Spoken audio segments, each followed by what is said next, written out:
अजीज दोस्तों, अस्सलाम वालेकुम, नमस्ते, सत श्री अकाल, गुड आफ्टरनून। प्रोग्राम आरिफ की भाषा में न्यू दिल्ली टाइम्स और हमारा हिंद की तरफ से आप सबका स्वागत है। आज मेरे साथ एक बहुत ही खूबसूरत शख्सियत है, बहुत खूबसूरत दिल की मालिक हैं, मिसिस अंबर।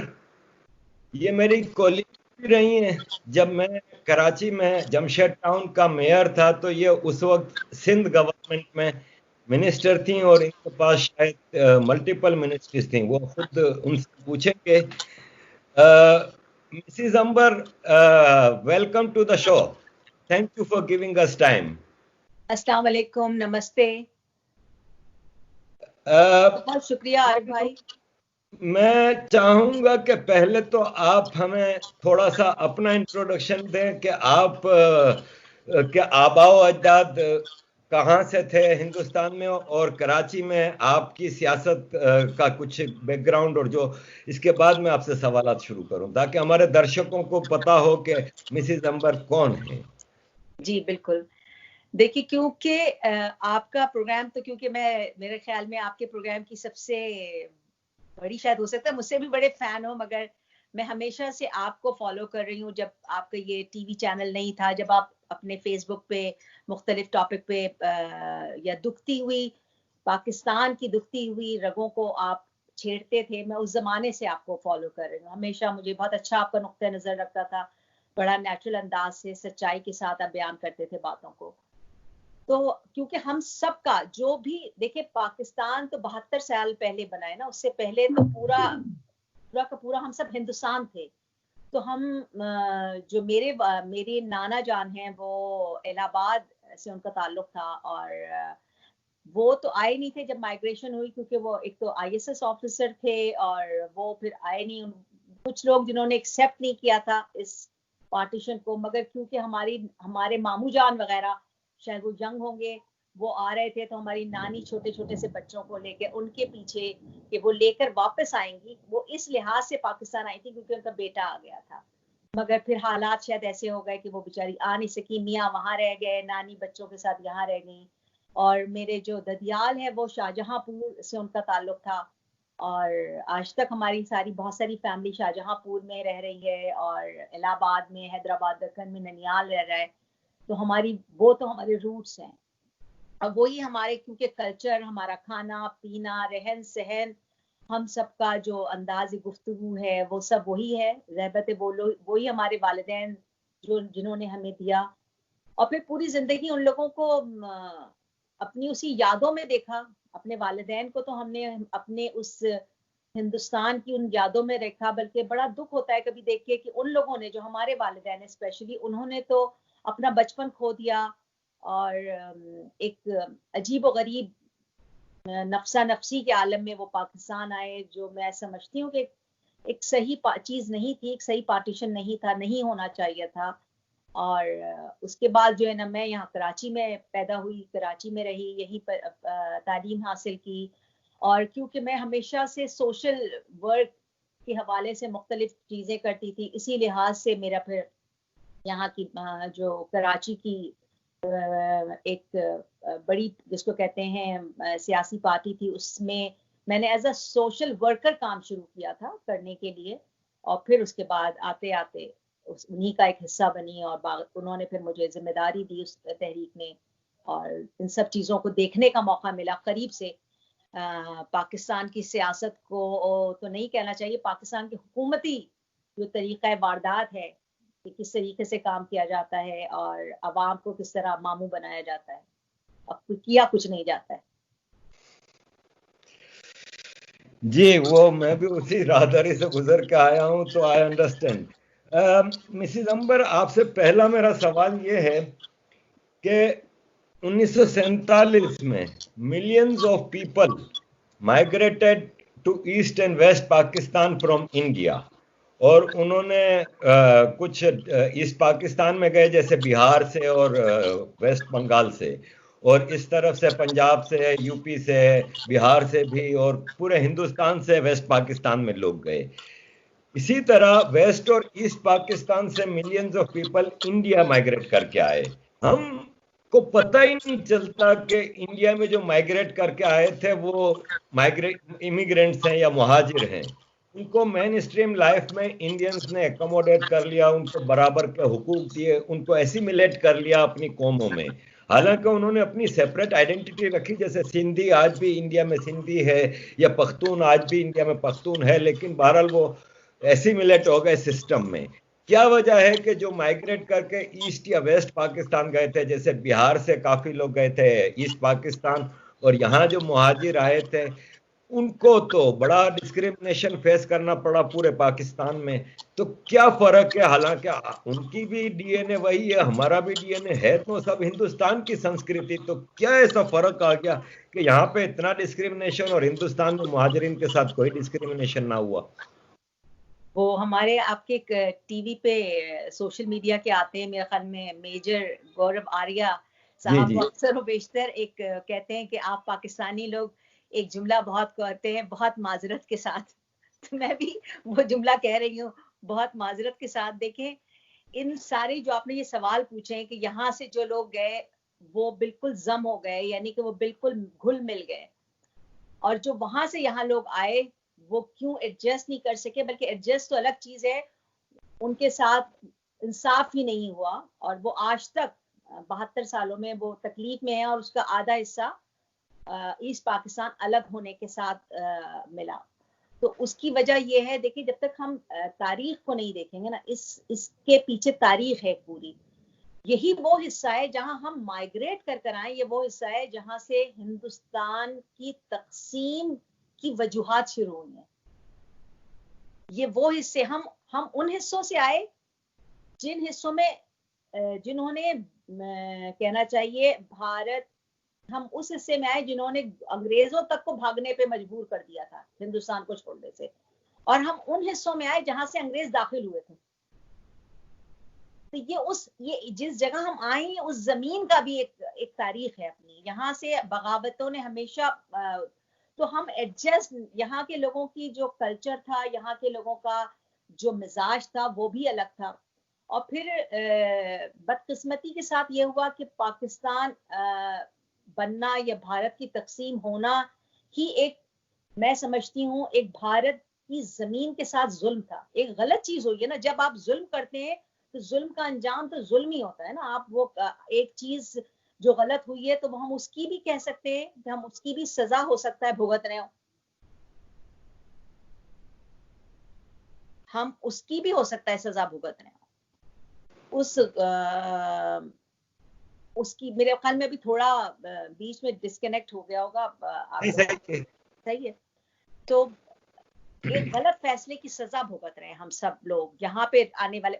हम वहां जो गए, यहाँ से जो वहां चले गए, इसलिए देखिए वहां पे हजारों साल का भारत 72 साल पुराना नहीं है, पाकिस्तान 72 साल पुराना है।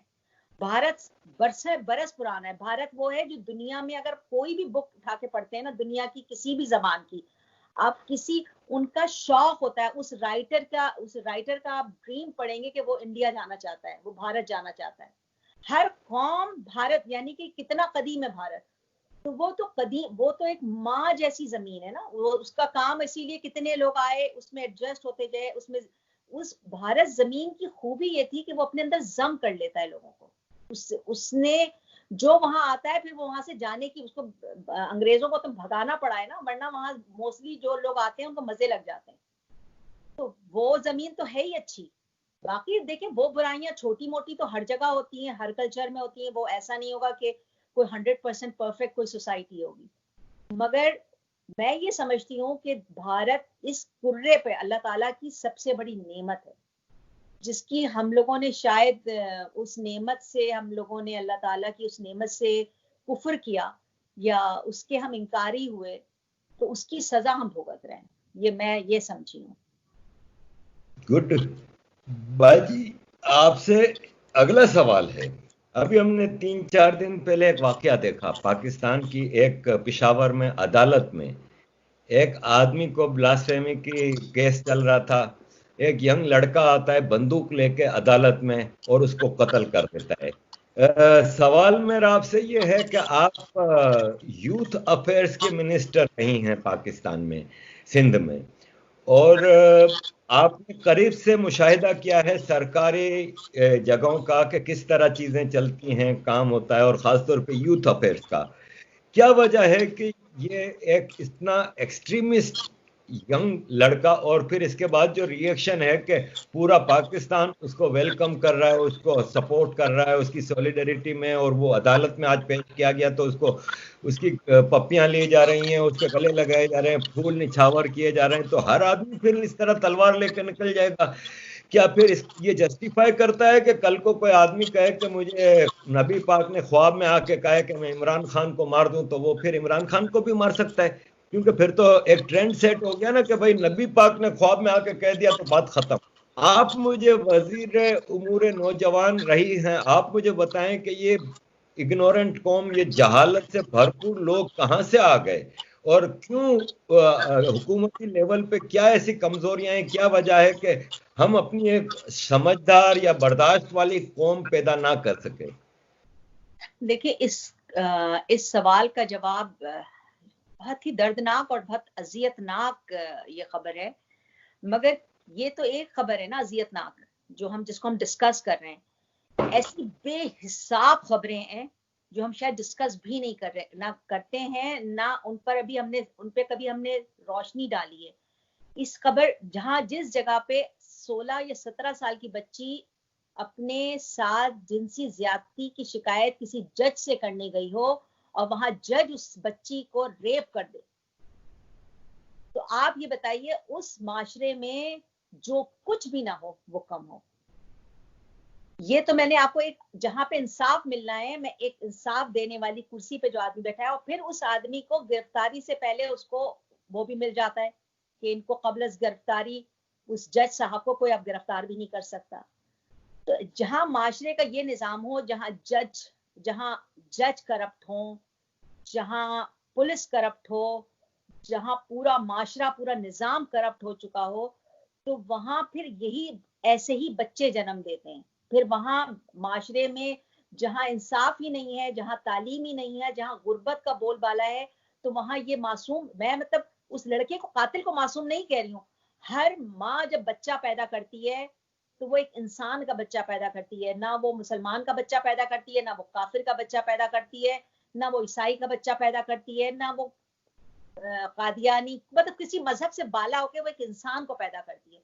फिर उस इंसान को हम लोग बना देते हैं जो हमारा दिल चाहता है। हम उसको एक अच्छा इंसान माशरे में बना सकते हैं, और हम उसको मुमताज कादरी बना सकते हैं।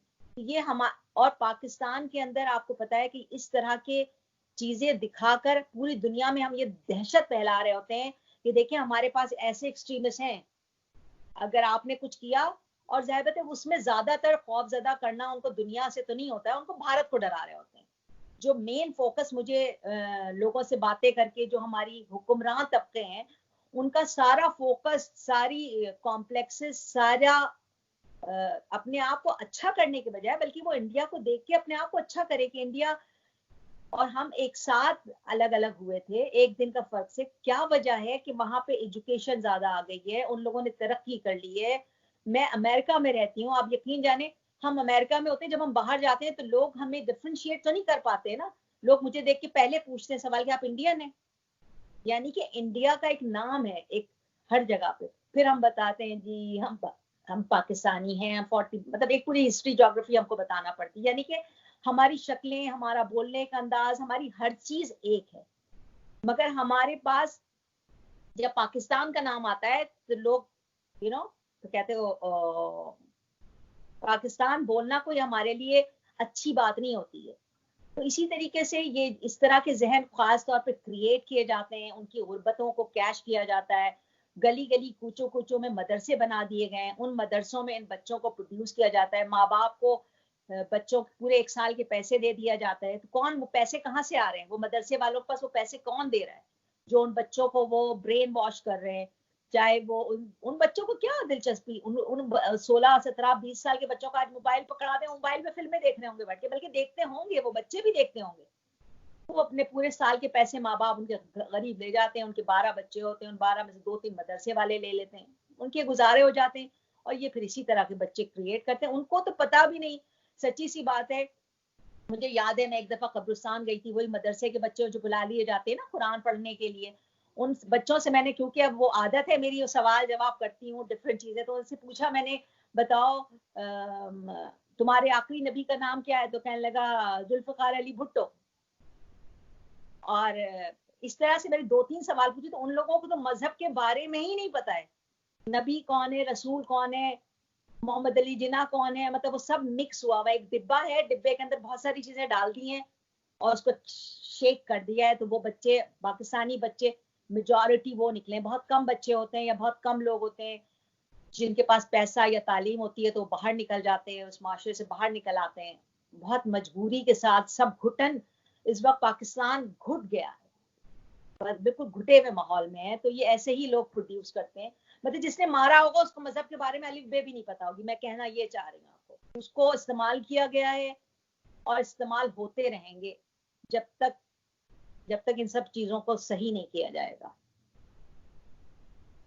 घुटन वाला माहौल हो गया, आपने कहा पाकिस्तान में अब घुटन वाला माहौल है, तो सच्ची बात है कि पाकिस्तान में जो फौज के बूट पॉलिश नहीं करता उसके लिए जिंदगी अजीरन है। चाहे वो बलोच है, चाहे वो पख्तून है, चाहे वो मुहाजिर है, सिंधी है, रिलीजियस माइनॉरिटीज है, और इवन पंजाबियों में से भी, जैसे एक ब्लॉगर हैं अहमद वकास गोराया, सलमान हैदर हैं, गुल बुखारी हैं, जनरल की बेटी हैं, लेकिन वो आर्मी की पॉलिसीज के खिलाफ बात करती हैं तो वो एग्जाइल में हैं। तो क्या मुस्तकबिल देखती हैं कि इस तरह तब्दीली को आएगी पाकिस्तान भी हम जैसे, मतलब जहाँ वहां पे फ्रीडम ऑफ स्पीच होगी, इजहार राय की आजादी कभी होगी, और पाकिस्तान सरवाइव कर लेगा फिर अगर यही सूरत हाल रही ह्यूमन राइट्स की? देखिए, हकीकत पसंदी से अगर हम काम लें, और मैं अब कहूँ भी खुदा ना करे, अल्लाह ना करे, ऐसा ना हो, ऐसा ना हो, मगर जो चीज हम बोते हैं वही निकालते हैं ना। मतलब अगर मैं बबूल के कांटों का दरख्त लगाऊंगी तो बबूल के कांटे ही निकलेंगे, उसमें आम नहीं निकलेगा। तो हकीकत जो मैं देख रही हूँ, जो मुझे नजर आ रहा है, मुझे नहीं नजर आता पाकिस्तान सरवाइव करेगा, पाकिस्तान चल सकता है। इसलिए कि जो पाकिस्तान की अवाम है वो अब इतनी लाशें उठा चुकी है। हर, मैं यहाँ पे देखे, क्योंकि मैं पाकिस्तान में महाजिर कहलाई जाती हूँ, जो लोग अर्बन सिंध में रहते हैं, यानी कि शहरी सिंध के लोग हैं जो कि हिंदुस्तान से आए हैं, वो हम आज तक महाजिर, हमें डिफरेंट नामों से, आपको पता है, याद इसकी तो आप बहुत ज्यादा तफसील बता चुके हैं, मेरे ख्याल में सारे आपके व्यूअर्स जानते होंगे, हमको महाजिर कहा जाता है। तो 72 सालों में हम महाजिर बन गए, बहुत बुरे, बहुत ही पस्ती में। महाजिर तो समझ लीजिए जो करा था उन्होंने 72 साल में, अपनी जमीन से बगावत की थी, अपनी जमीन से गद्दारी की थी, उसकी सजा वो तो चले गए बेचारे, मगर उनकी नस्ल भुगत रही है, हम भुगत रहे हैं, और जब तक हम जिंदा हैं, जब तक भुगतते रहेंगे। तो ये उसकी, मुझे ऐसा लगता है कि पाकिस्तान चल नहीं सकता आगे, मुझे नजर नहीं आ रहा है, क्योंकि उसका अंत ही नहीं है ना कोई। हर पूरा अगर आपको होता ना कि चलिए एक जख्म हुआ था वो अलग हो गया, वो समझिए कि मेजॉरिटी होते हुए बांग्लादेश पाकिस्तान से अलग हो गया। पहली दफा दुनिया की तारीख में कि मेजॉरिटी माइनॉरिटी से अलग हुई है, ये भी दुनिया की एक तारीख है। जो पाकिस्तान तो बड़ी बड़ी तारीखी चीजें दिखाता है ना करके दुनिया को, ये भी तारीख हुई। तो मुझे भी ऐसा नजर आता है कि पाकिस्तान चल नहीं सकता, बिल्कुल मुझे नहीं नजर आ रहा उसको चलता हुआ। आपसे अगला सवाल मेरा इंडिया के बारे में है।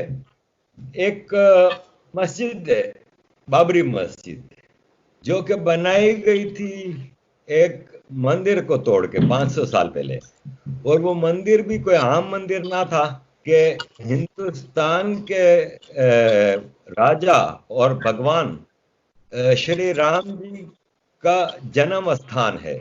वहां के मुकद्दस मंदिर को मुसलमान आके तोड़ देते हैं और मस्जिद में कन्वर्ट कर देते हैं। 1992 में हिंदू कहते हैं कि अब वो मस्जिद की जगह वापस हमारे मंदिर को बनाया जाए, और वो मस्जिद तोड़ दी जाती है। लेकिन फिर वो हिंदू उसकी जगह मंदिर नहीं बनाते, बल्कि वेट करते हैं, क्योंकि मामला अदालत में था।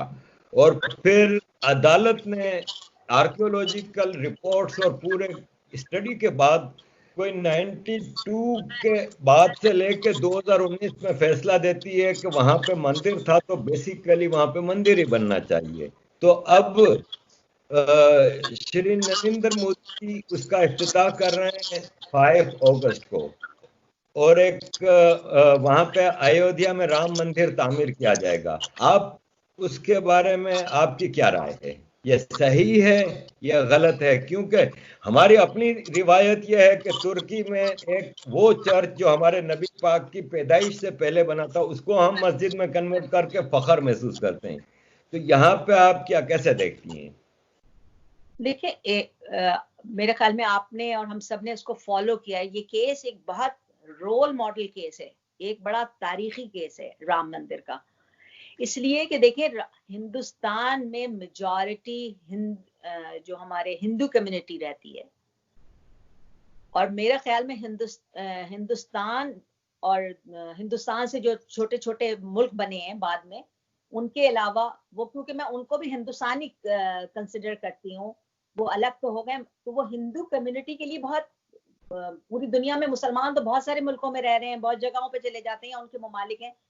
अपनी मेजॉरिटी मुल्क होने के बावजूद वो चाहते तो वो उस इतना अदालती केस ही नहीं करते, वो डायरेक्ट राम मंदिर, मेजॉरिटी पावर में हर चीज होने के बाद, ये तो इन सब के लिए, ये पूरी उम्मा के लिए, पूरी दुनिया के लिए ये एक रोल मॉडल केस है कि उन्होंने किस तरह से इंसाफ को कई सालों, इस केस को किस तरह लिंगर ऑन किया गया, किस तरह खींचा गया। मगर हिंदू कम्युनिटी को मैं इसको सलाम करती हूँ, उनके सब्र को। और यही खूबी है, देखें, हिंदुस्तान की खूबी यही है कि उनकी जो एज अ हिंदू कम्युनिटी है ना, इस हिंदू कम्युनिटी को जब हम बोलते हैं तो हिंदू कम्युनिटी में उस जमीन में बसने वाले तमाम लोग आते हैं। उस जमीन के अंदर ये खूबी है कि साबिर लोगों की कम्युनिटी है, साबिर है वो लोग, सब्र करने वाले लोग हैं।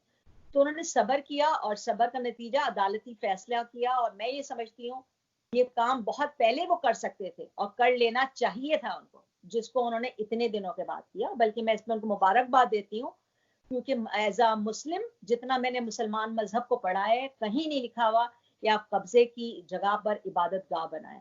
ये गलत चीज थी। और जिस तरीके से एक तरीक़ेकार रहा है, ये नहीं कि सिर्फ मुसलमान, मेजॉरिटी लोग, जहाँ एक जमाना था सब इसी तरीके से कब्जे करते थे, दूसरी जमीनों में, दूसरे मुल्कों में घुस जाते थे, और अब वो अपनी सही हाथों पे चला गया है। जो, और स्पेशली आप किसी राम, जब हम पढ़ते हैं, मुझे नहीं पता, मैंने तो बड़ी डीप डाउन पढ़ते हैं कि वो एज अ मुस्लिम, जो कहना चाहिए, तारीख भी मैं पढ़ती हूँ, तो उस हिसाब से भी अगर मैं देखा जाता है तो हो सकता है मेरे नजर के अंदर राम भी हो सकता है हमारे किसी प्रॉफिट में से कोई प्रॉफिट हो, क्योंकि उनका जो मैसेज है, आप मैसेज पढ़ें और उनकी तारीख पढ़ें और उनकी चीजें पढ़ें, वो सारी वो हैं जो एक अच्छे इंसान को बनाने के लिए की जाती है। तो मैं तो समझती हूँ ये एक बहुत बड़ा दिन है। और क्योंकि मोदी जी ने तो मेरे ख्याल में अहद किया हुआ है सबको बहुत वापस सही, कहते हैं ना, सही जगह पे सब चीजों को बैठाने का। तो दुआ करती हूँ मैं, अल्लाह ताला उनको जिंदगी दे, और उन्होंने उनके जो ख्वाब हैं, उन्होंने जो अपने मुल्क को मजबूत बनाने की सोचा है, अल्लाह ताला उसमें सब में उनको कामयाबी दे। बहुत अच्छा काम, मैं तो समझती हूँ बहुत अच्छा कदम है, और ये पहले उठा सकते थे, मगर उन्होंने बहुत सब्र के साथ बहुत दिनों के बाद ये काम किया है, तो इस पे तो मैं मुबारकबाद देती हूँ। जय श्री राम। अगला सवाल, एक खित्ता है हिंदुस्तान का, एक स्टेट है, एक अब तो यूनियन टेरिटरी है, जम्मू एंड कश्मीर। ये हिंदुस्तान के सर का ताज रहा है हमेशा, और ये हमेशा हिंदुस्तान का हिस्सा रहा है। लेकिन अब 1947 से एक ऐसी साजिश की गई, मेरी आवाज सही आ रही है ना? बिल्कुल आवाज सही आ रही है आपकी।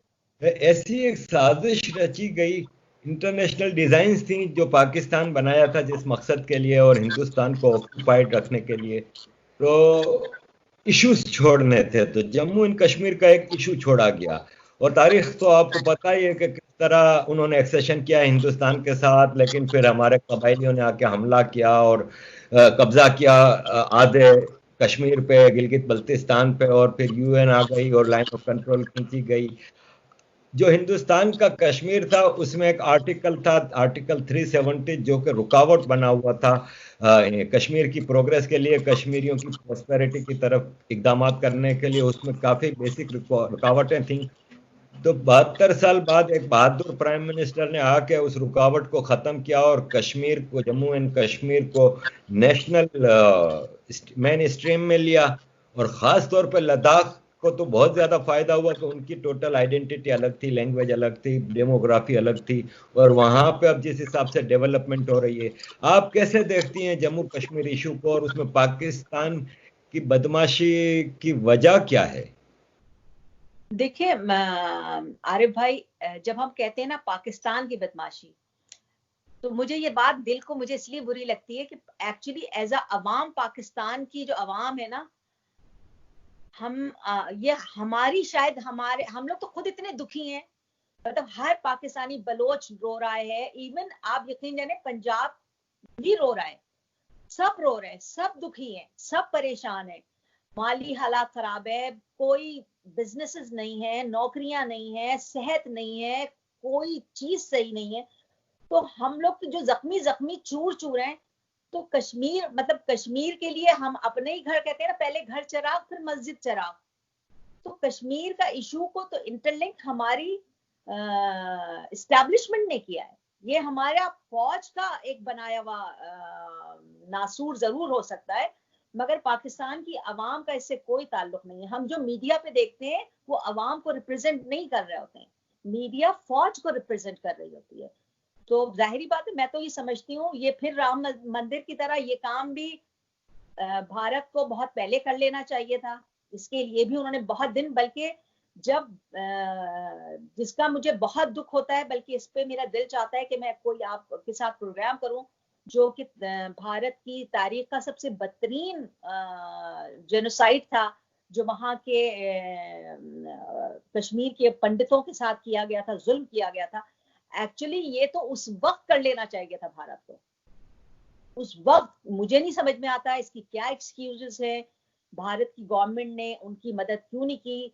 उतने लोग कत्ल कर दिए गए बेदर्दी से, इतनी औरतें रेप कर दी गई, और इतनी बड़ी कम्युनिटी जो कि पंडितों की, वो जमीन, कश्मीरी जमीन बेसिकली पंडितों की जमीन थी, आपने उन्हीं को निकाल दिया वहां से। तो ये यही काम, ये जो 370 है, ये तो उस वक्त हो जाना चाहिए था, ये तो शुरू में हो जाना चाहिए था। इसको भी लिंगर ऑन करके गलत किया, और बहुत सही फैसला है, बहुत देर में किया मगर बहुत अच्छा फैसला है। और इंशाल्लाह इसके बहुत ही अच्छे इम्पैक्ट होगा, बल्कि इसका इसका असर जो कुछ होगा ये पाकिस्तान के लिए भी बहुत अच्छा होगा, क्योंकि हम भी देखेंगे ना कि देखिए वहां क्या क्या अच्छाइयां हो रही हैं, और हम कहाँ हम किस कहना चाहिए बुराई की गड्ढे में गिर रहे हैं, और वो वहां हमको डिफरेंशिएट करने का मौका मिलेगा, बल्कि बहुत अच्छा हो रहा है, मैं समझती हूँ इस पूरे खत्ते के लिए। मेरे माँ बाप पैदा हुए थे इंडिया की स्टेट गुजरात के एक इलाके जूनागढ़ में। और मैंने अपनी सारी जिंदगी, अपने जो थोड़ा बचपन अपने माँ बाप के साथ गुजारा, तो उसमें मैंने देखा कि वो अपनी मातर धरती को, अपनी जन्मभूमि को बहुत मिस करते थे। बातों में अम्मी अपने बांटवा शहर जहाँ वो पैदा हुई थी, जहाँ बड़ी हुई थी, वहां का जिक्र करती रहती थी। हमारे लिए एक इसरार की जमीन थी इंडिया। हम सरकारी चूरन, जो हिंदू दुश्मनी और इंडिया दुश्मनी का इतना असर नहीं लेते थे। हमारे लिए, इंडिया के लिए कभी नफरत मेरे दिल में तो कम से कम पैदा नहीं हुई।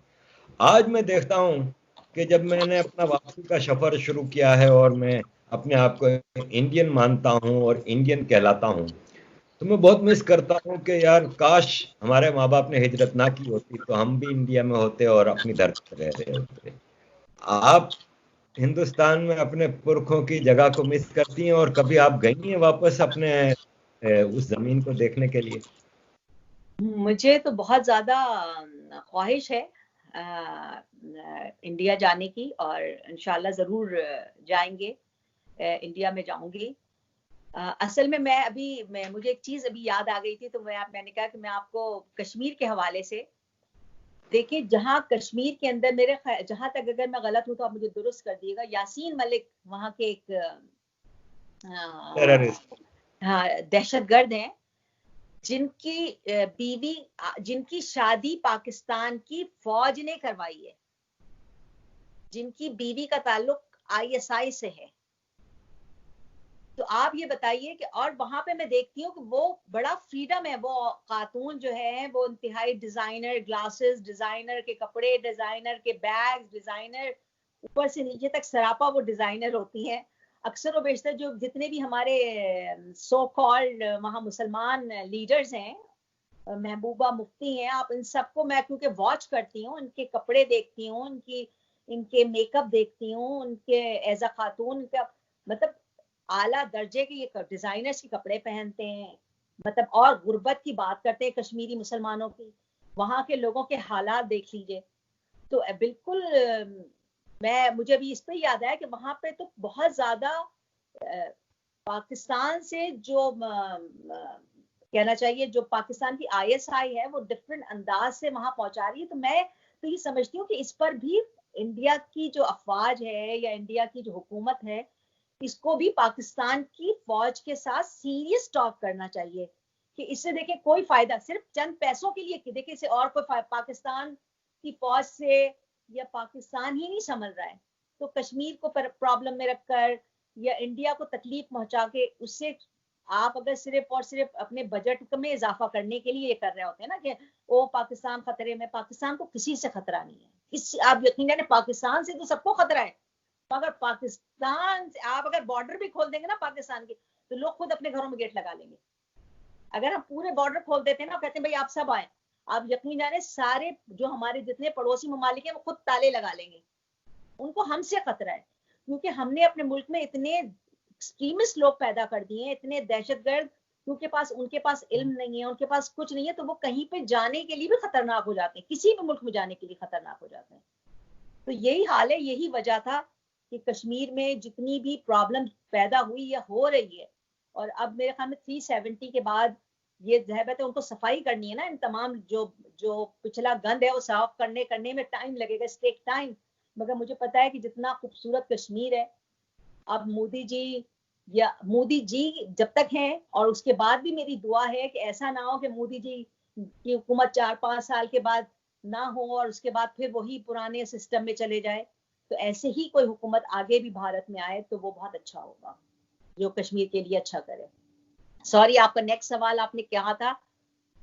इलाहाबाद जो कि प्रयागराज है, जी, आपको मिस करती हैं और आप कभी गई हैं वापस शाहजहांपुर या इलाहाबाद जो आपका पुरखों का इलाका नहीं है? मैं नहीं गई, बिल्कुल मैं नहीं इलाहाबाद गई। प्रयागराज। नहीं नहीं मैं गई नहीं हूँ, बल्कि दिल चाहता है कि वहां जरूर जाएं, क्योंकि हमारी तो मिट्टी वहीं की है। तो इंशाल्लाह ताला जरूर जाएंगे और मिलेंगे, बल्कि रिश्तेदारों से बातचीत होती रहती है, वो लोग सब आप यकीन जानिए मैं हैरान होती हूँ, वहां पे जो लोग हैं वो बिल्कुल पक्के हिंदुस्तानी हैं। वो अपने आप को किसी भी हाल में हमसे लिंक करना कोई प्राउड फील नहीं करते, ना उनको पसंद आता है। वो बहुत खुश होते हैं, बल्कि हमारी बातें सुन के वो दुखी होते हैं कि देखो गलत हुआ, पाकिस्तान बनके ना तुम लोगों के लिए अच्छा हुआ ना हम लोगों के लिए अच्छा हुआ। ये आप कह रहे हैं, लेकिन वहां पे रहने वाले कुछ लीडरान जो कम्युनल पॉलिटिक्स बिलीव करते हैं, जैसे अवैसी साहब हैं, वहाँ की कुछ जर्नलिस्ट हैं, राना अयूब वगैरह, वो 24 घंटे एक ही रोना रोती हैं कि यहाँ पे मुसलमानों पे जुल्म हो रहा है, मुसलमानों का जेनोसाइड हो रहा है। मेरा बड़ा दिल करता है कि इनको पूछूं कि जेनोसाइड की स्पेलिंग भी पता है, इन्होंने कभी जेनोसाइड देखा है? जेनोसाइड तो हमेशा मुसलमान करता आया है, जैसे बंगाल में किया, जैसे बलूचिस्तान में किया, जैसे ये। तो आप क्या मैसेज देना चाहेंगे हिंदुस्तान के मुसलमानों को कि क्या ये अवैसी वगैरह को फॉलो करना मुनासिब है, जो दिन रात उठते बैठते वहां के भगवानों को गलत गलत नामों से पुकारते हैं, हिंदुओं को एक तरह से हकारत से देखते हैं और वो अपने आप को सुपीरियर समझते हैं? क्या मैसेज है आपका हिंदुस्तान के मुसलमानों के लिए? देखिए, हिंदुस्तान के जैसे मैंने अभी आपसे कहा था ना कि जैसे पाकिस्तान को जब हम कहते हैं ना पाकिस्तान बुरा कर रहा है, इसी तरीके से ओवैसी साहब हिंदुस्तान के मुसलमानों को रिप्रेजेंट नहीं कर रहे हैं। ओवैसी साहब की भी जो डोरे हैं, आपको पता है कहाँ मिल रही हैं? उनकी डोरे भी कोई हिलाता है तो वो हिलते हैं। ओवैसी साहब कहते हैं ना, जो पैसा देता है उसकी बोलते हैं वो। कुछ लोग हिंदुस्तान में अभी भी ऐसे बाकी हैं जो कि हिंदुस्तान को कमजोर करना चाहते हैं। वो पाकिस्तान गए नहीं, उन्होंने हिजरत नहीं की, मगर वो पाकिस्तान को रिप्रेजेंट कर रहे हैं वहां बैठ के। उन्हीं डोरों को रिप्रेजेंट कर रहे हैं जिन डोरों ने पाकिस्तान बनाया, जिन्होंने पाकिस्तान को तकसीम किया, ये उन्हीं के लिए काम कर रहे हैं। तो मैं ये समझती हूँ कि वहां जो मुसलमान रहते हैं, बल्कि वहां पे जो बाज वैसी साहब के साथ मैंने वैसे बहुत सारे हिंदुओं को देखा है, बहुत सारे क्रिश्चियंस को भी देखा है जो कि ओवैसी साहब जैसी जबान इस्तेमाल करते हैं, जो दूसरे मजाहिब के सिख हैं वहां पे। ऐसा नहीं है कि सिर्फ ओवैसी साहब ही बोलते हैं क्योंकि वो मुसलमान है। मैंने वहां पे वहां की डिफरेंट मजाहिब को लोगों को देखा है। वो लोगों का भी एक बहुत ज्यादा तो नहीं है, बहुत माइनॉरिटी में वो क्लास है, मगर एक है क्लास जो कि हिंदुस्तान की जड़ों को कमजोर कर रही है। तो मुझे ये यकीन कामिल है कि देखें, जो हिंदुस्तान की मेजॉरिटी मुस्लिम, मेजॉरिटी हिंदू, मेजॉरिटी सिख, जो दूसरी कम्युनिटीज हैं, उनको ये पता है कि वो जन्नत में, दुनिया की जन्नत में रह रहे हैं, और इस जन्नत को जन्नत बनाना उनके अख्तियार में है। इस जन्नत को उनको, और उनके पास इबरत के लिए पाकिस्तान मौजूद है। वो वहां से बैठ के देख सकते हैं कि दोजख में जाएंगे तो क्या हाल होगा। तो वो, मेरा जहां तक ख्याल है, वो अपनी जन्नत को खराब नहीं करेंगे, चाहे ओवैसी साहब कितनी भी डोरियां हिला लें। और ये इससे ओवैसी साहब की जितनी गालियां और जितनी बदजबानी मैं सुनती हूँ या उनके भाई की, तो उससे एक चीज मुझे मजीद हिंदुस्तान से मोहब्बत होती है कि यहाँ पे तो हम कोई बात, अगर हम पाकिस्तान की, आप क्या पाकिस्तान से क्या नफरत करते, नहीं कर सकते, मैं नहीं कर सकते हम लोग नफरत। हम उस निजाम से नफरत करते हैं, हम जो निजाम बना दिया गया, हम उस करप्शन से नफरत करते हैं। तो वो कोई भी इंसान जो वहां भारत में भी रहता है, वो ये बात सोचे और समझ ले कि अगर उन्होंने भारत के साथ कोई भी चीज, या इस तरह के ओवैसी टाइप जैसे लोगों को, या दूसरे कांग्रेस की, मैं इसलिए वो करती हूँ कि कांग्रेस के जो करता धरता लोग थे, उनकी, मैं, मेरी नजर में, मैं उनकी वजह से भारत तकसीम हुआ है। जो चंद लोग थे जिन्होंने भारत को तकसीम किया था या बरतानिया के आलाकार बने थे, वो उनका था, उनमें से कुछ लोग कांग्रेस के करता धरता थे। तो मुझे कभी भी इसलिए वो बहुत ज्यादा अट्रैक्ट नहीं करते हैं या उनकी बातें नहीं करती हैं, क्योंकि उनकी वजह, वो अगर चाहते तो आज ना पाकिस्तान और इंडिया दो नहीं होते, बल्कि हम एक होते। जब हमने मिलके, हमने आजादी की जंग लड़ी थी सबने मिलके, तो क्या हो गया ऐसी चीज, रातों रात ऐसा कौन सा वाबेला हो गया कि आपने तकसीम की बात को एक्सेप्ट कर लिया। आप उसको रिजेक्ट कर सकते थे, आप इसको मानते नहीं। इस पे थोड़ी सी बात और लिंगर ऑन हो जाती, उनको तो बरतानिया को छोड़ना ही था, हर हाल में छोड़ना था भारत को। तो वो तकसीम का फैसला ही गलत था। तो मैं शायद इसलिए, मेरे जहन के अंदर, मेरे बैकग्राउंड में, नफ्सियात में रहता है। तो वो एक चंद टोला है जो हिंदुस्तान को कमजोर करना चाह रहा है, मगर मुझे पता है मेजॉरिटी हिंदुस्तानी कभी भी नहीं होने देंगे इंशाल्लाह।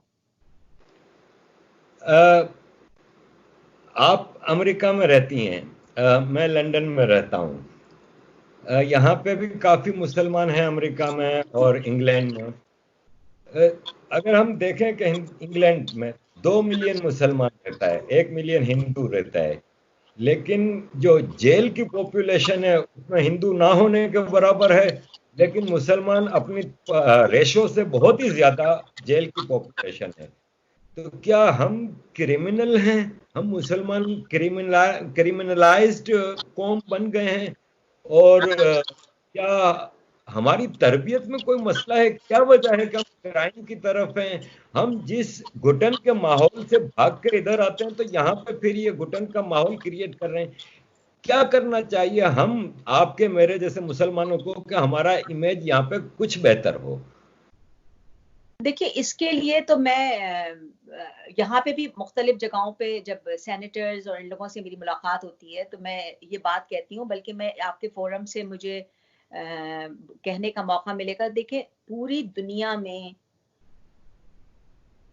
अगर एक चीज सारी दुनिया गवर्नमेंट लेवल पे कर दे कि पढ़ाई का जो सिस्टम है ना, तालीमी सिस्टम से मजहबी तालीम हर जगह से खत्म कर दी जाए।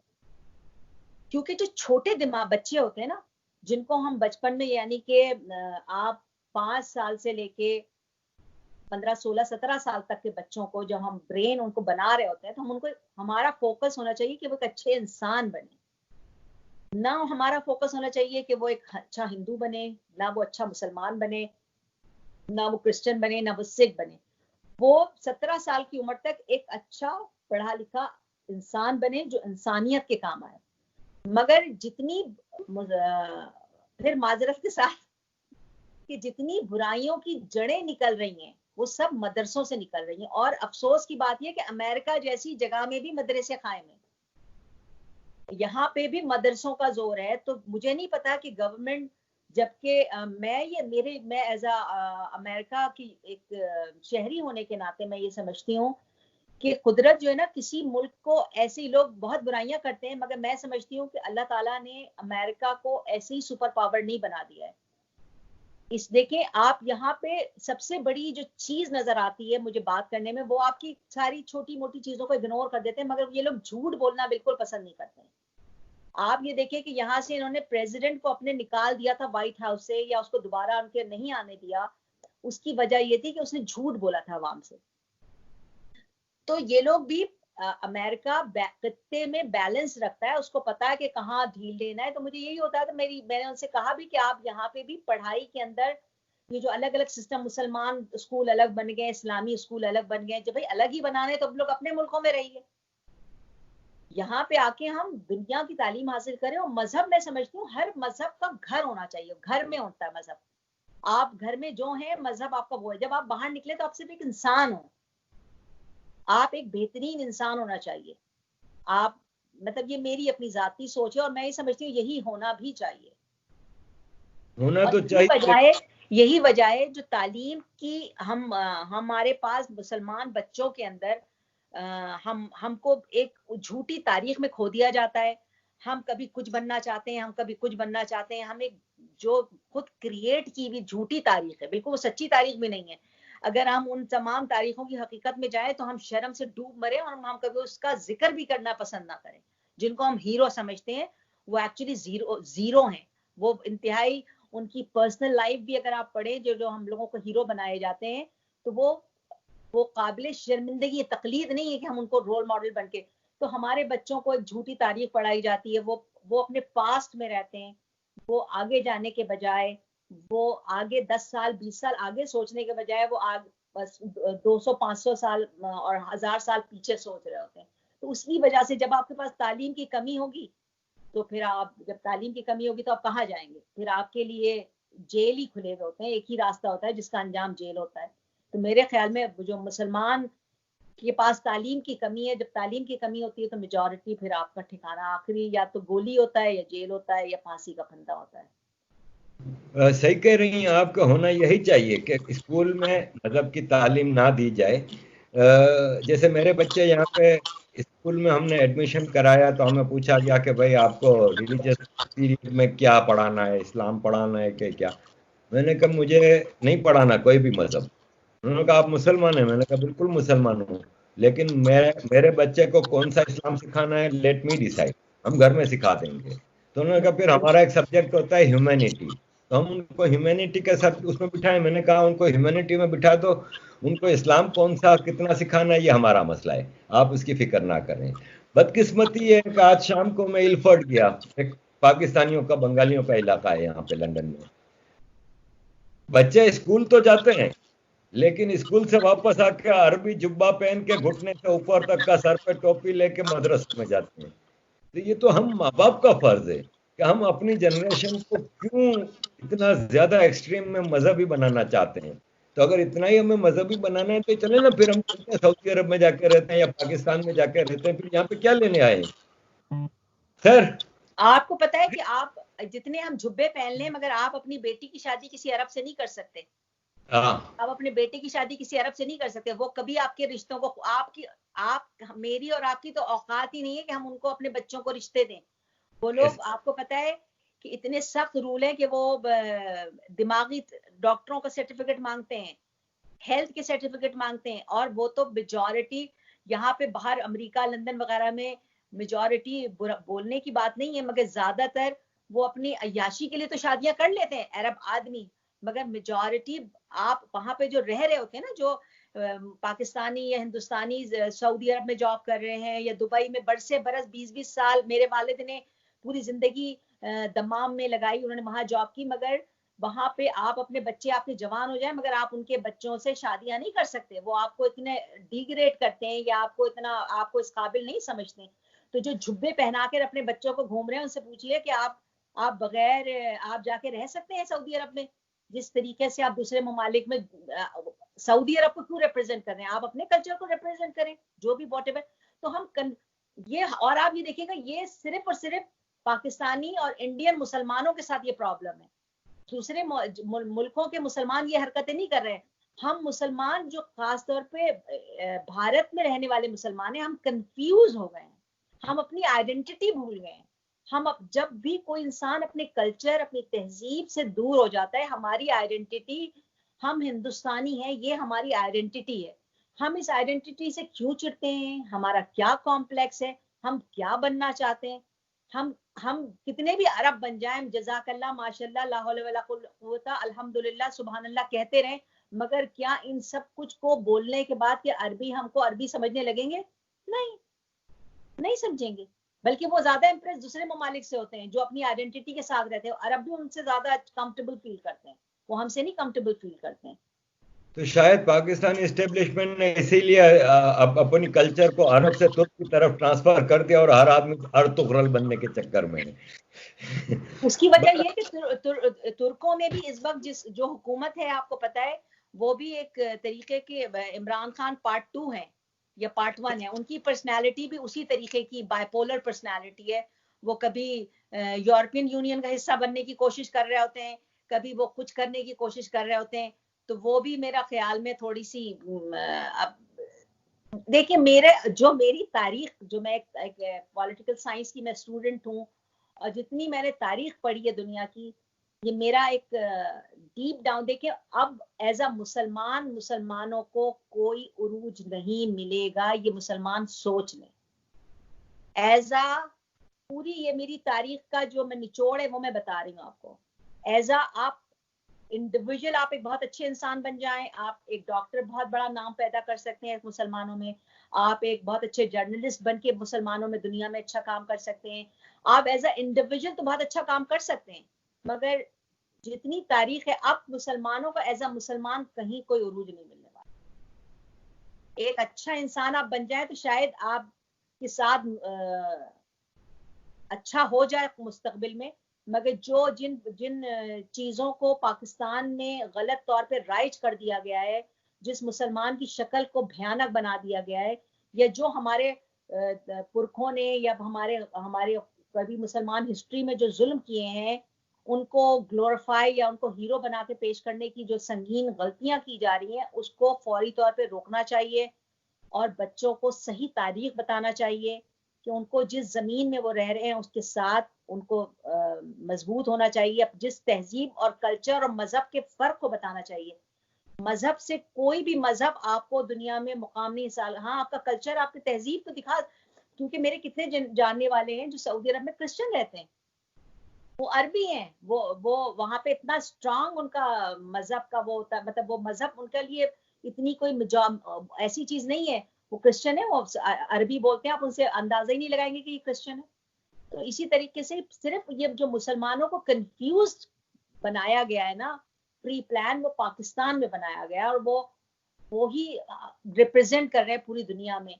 एक मलगूबा बन गए हैं हम मुसलमान। तो अब मुसलमानों को तालीम हासिल करना चाहिए, और एज ए इंडिविजुअल तौर पे तो हम किसी भी, अगर मैं इंडियन हूँ तो मैं as a Indian, as a कौम के साथ तो मशहूर हो सकती हूँ, मगर अगर मैं ये सोच रही हूँ कि मैं मुसलमान बन के एक दहशतगर्द तो बन सकती हूँ, कहीं बम लगा के सुसाइड जैकेट पहन के उड़ सकती हूँ, मजीद अब मुसलमान को भी बदनाम करना है और पाकिस्तान को भी बदनाम कर सकती हूँ।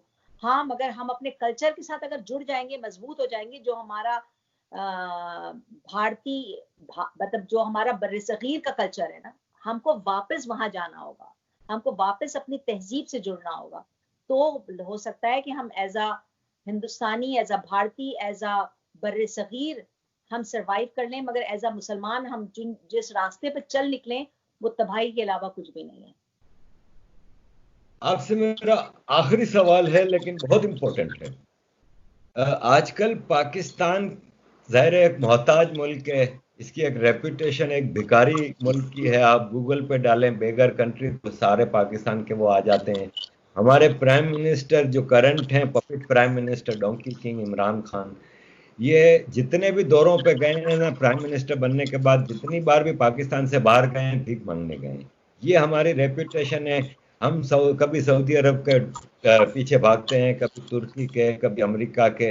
अब हमने एक नया शिकार पकड़ा है। हम समझते हैं कि वो हमारा शिकार है, जबकि मैं समझता हूँ कि हम उसका शिकार हैं। चाइना। चाइना एक बहुत खूबसूरत मुल्क है, चाइनीज लोग भी अच्छे होंगे। जाहिर है दुनिया की हर कौम में अच्छे बुरे लोग होते हैं, लेकिन चाइना के कम्युनिस्ट डिक्टेटर्स जो कि चाइना पे पिछले 60 60 70 साल से रूल कर रहे हैं, उन्होंने अपने चाइनीजों की भी जिंदगी अजीरन कर दी है। लेकिन मैं यहाँ पे आपसे ये सवाल करना चाह रहा हूँ कि इन्होंने पाकिस्तान पर वर्चुअली कब्जा कर लिया है। यहाँ से लड़कियों की शादियां करके वहां भेजी जाती हैं, फिर उनके साथ जो हुआ है वो आप देखते हैं। यहाँ पे कानून की पाबंदी नहीं करते, यहाँ पे लोकल लोगों के साथ इनका दहशतगर्दी वाला सलूक है, तशद्दुद करते हैं, मारते कूटते हैं, गालियां देते हैं, ह्यूमिलिएट करते हैं, नमाज की इजाजत नहीं देते। इवन पाकिस्तान में इनको अलग हमने कॉलोनीज बना के दी हैं। चाइना का पाकिस्तान से जो ये याराना चल रहा है, इसके बारे में आपकी क्या राय है? देखिए, अब तो बीमारी चाइना की और पाकिस्तान की बीमारी क्योंकि इतनी सामने आ गई है ना, तो ये जो मुझे और आपको नजर आ रही है ये सब चीजें, ये बीमारी चाइना की पाकिस्तान पे कब्जे की। जो कश्मीर में अगर आप जाएं, जो पाकिस्तान ने जिस पे कब्जा किया हुआ है, जिस कश्मीर पे, वो पूरी जमीन चाइना के कब्जे में है। ये हमको तो अब जो चीजें हमें नजर आ रही है ना कि शादी हो गई, फला हो गई, ये तो अब बीमारी समझिए। जब बीमारी पूरे जिस्म में बढ़ जाती है तो नजर आती है ना कि बिल्कुल आपको बाल गंजे हो गए, कीमोथेरेपी हो रही है, तो इतनी नजर आने लगती है। चाइना पूरी जड़ों को पाकिस्तान की खोखला कर चुका है। देखिए, जो मुल्क अपने मुल्क की छुपकली भी नहीं छोड़ता, जो अपने मुल्क का कॉकरोच भी नहीं छोड़ता, जो अपने मुल्क में कुत्ता भी नहीं छोड़ता, क्या वो पाकिस्तानियों को छोड़ देगा?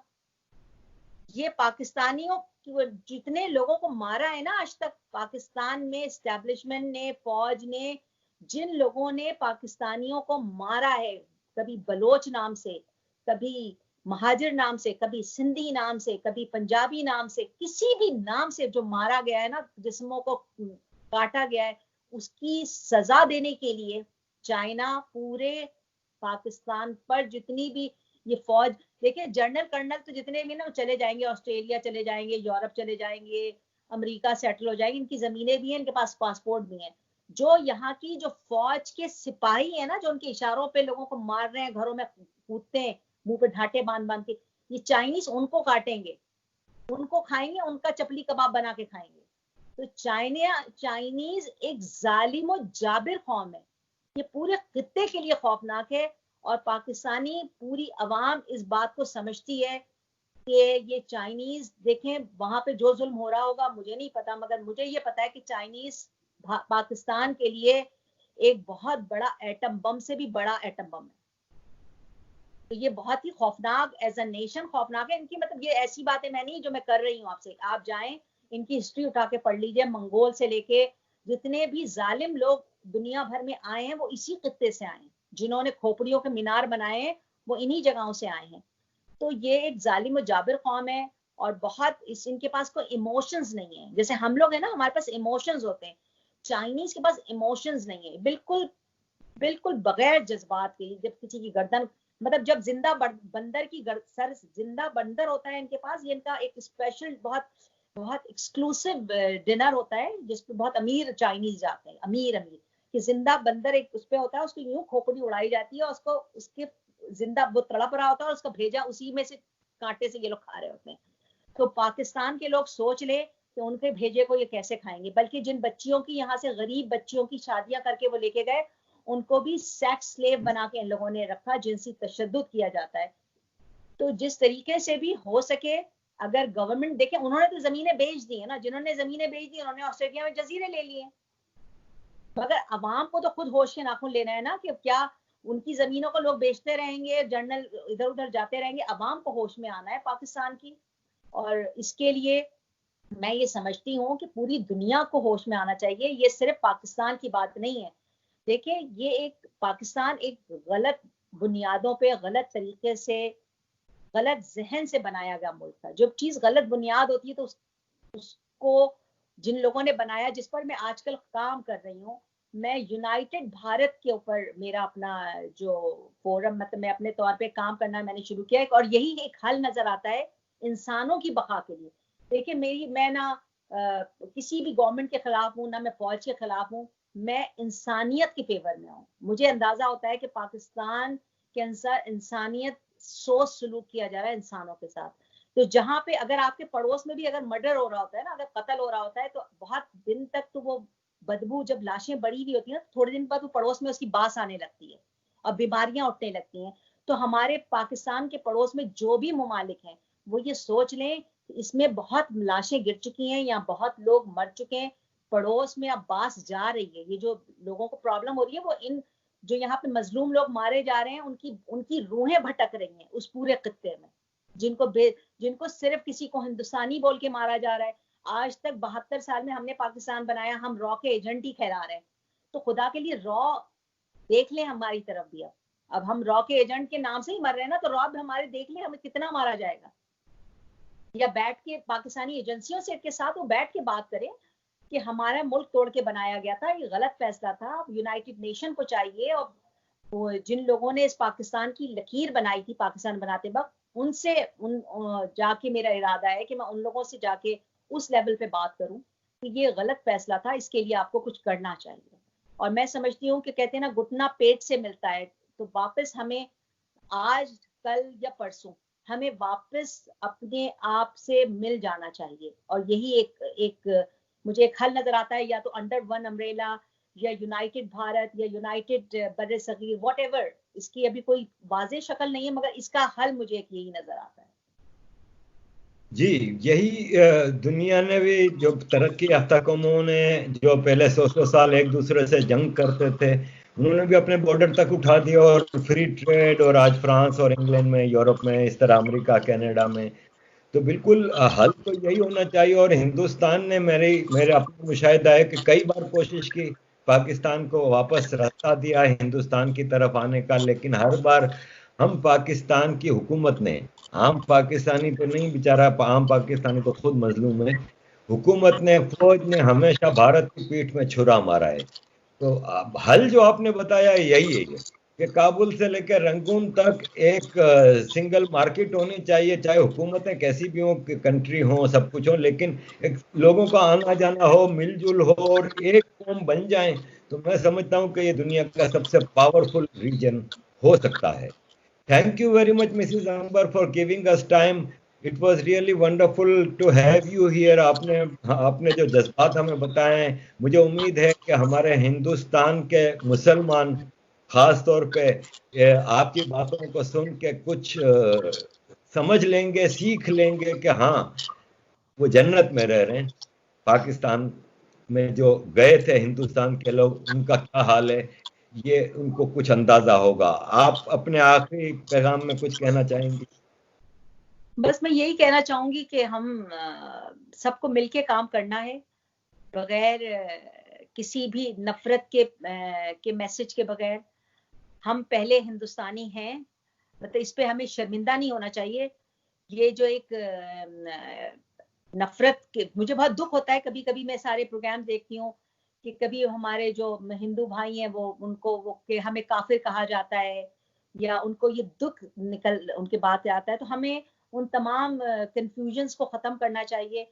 हम वो कौमें हैं कि हमने पूरी दुनिया में, आपको पता है कि 200 साल 300 साल पहले अमेरिका में काले गोरे और इन सब की लड़ाइयां खत्म हुई।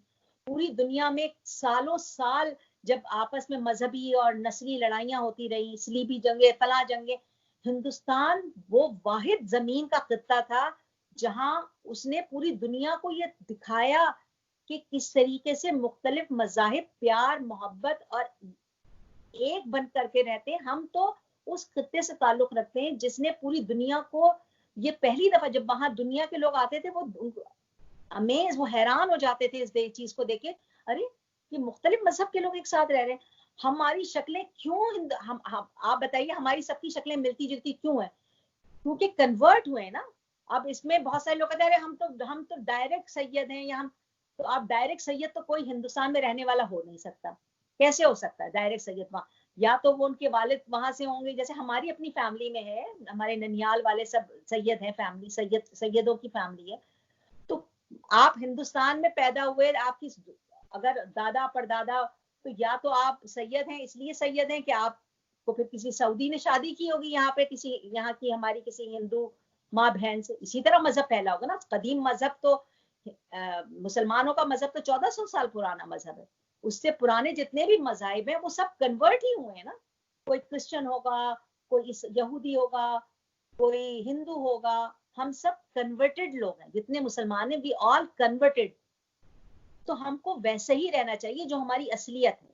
हम अपनी मजहब बदल लिया, हम अपनी तहजीब ना बदलें, हम अपना कल्चर ना बदलें, हम अपनी सोच ना बदलें। मुसलमान होने का मकसद या क्रिश्चियन होने का मतलब, आप हिंदुस्तान में अगर रह रहे हैं और आप अगर क्रिश्चियन बन गए तो आप पहले हिंदुस्तानी हैं। हम पहले जो भी हो, हमारी हकीकत यही है। आप कितनी भी पाकिस्तान बना लें, आप पाकिस्तान बांग्लादेश बना लें, आप रहेंगे हिंदुस्तानी। ये आपको इस पर फख्र महसूस करना चाहिए और अपनी तहजीब और अपने कल्चर पे फख्र महसूस करना चाहिए, जिसको पूरी दुनिया देखना चाहती है, देखती थी। और उसकी आप दुनिया की तारीख उठा के पढ़ लीजिए, वो हिंदुस्तानी कल्चर से इम्प्रेस थे, वो बर्रे सगीर में भारत से इम्प्रेस थे। तो हम इतनी इम्प्रेसिव कल्चर रखते हुए हम कहाँ आ गए? हम ऐसे क्यों हो गए? तो उस पर हमें काम करना चाहिए। एज अ मुसलमान मैं समझती हूँ कि हम सबको एज अ इंडिविजुअल काम करना चाहिए, इंडिविजुअल बेसिस पे काम करना चाहिए। बहुत बहुत शुक्रिया आरिफ भाई, thank you very much and I hope के इन फ्यूचर ऑल्सो हम इस तरह एक बैठक करेंगे। Thank you very much. शुक्रिया बहुत बहुत।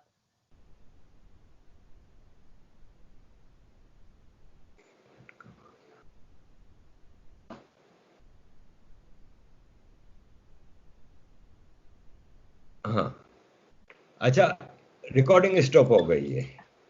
हाँ, अब आपके पास भी ऑप्शन होगा, आप इसको अपने पास सेव कर सकती हैं, ये पूरा प्रोग्राम। अच्छा। स्काइप तो हाँ, तो उस पर आप राइट क्लिक करेंगे तो उस पर वो लिखेगा कि सेव एज, तो आप सेव एज करके फिर उसको, जब ये हमारा सेशन बंद होगा ना, तो इसके बाद आप अपना स्काइप पे देखेंगे तो ये वीडियो लगी हुई होगी, तो आप उसको अपने पास भी सेव कर सकते हैं। अब मैं इस पे करूंगा एडिटिंग। ओके। अब क्योंकि आपने चीजें जैसे इलाहाबाद का नाम लिया, तो मैं इलाहाबाद के शहर की तस्वीर लगाऊंगा इस तरह। इस पे एडिटिंग करके ये रिलीज होगा मंगल को, परसों। क्योंकि आज सुबह मैंने पठान का पीटीएम के जो दोस्त हैं हमारे, उनका इंटरव्यू लगाया था। अच्छा। अब कल मैं अपनी वीडियो लगाऊंगा, और परसों फिर ये आपका इंटरव्यू लगेगा। तो जब ये लग जाएगा तो मैं आपको लिंक भेज दूंगा, लेकिन आपके पास ये रिकॉर्डिंग सेफ रहेगी। अच्छा अच्छा, गुड, वेरी गुड। बहुत अच्छा प्रोग्राम है। Thank you very much. बहुत शुक्रिया आरिफ भाई, अल्लाह ताला आपका। अल्लाह हाफिज।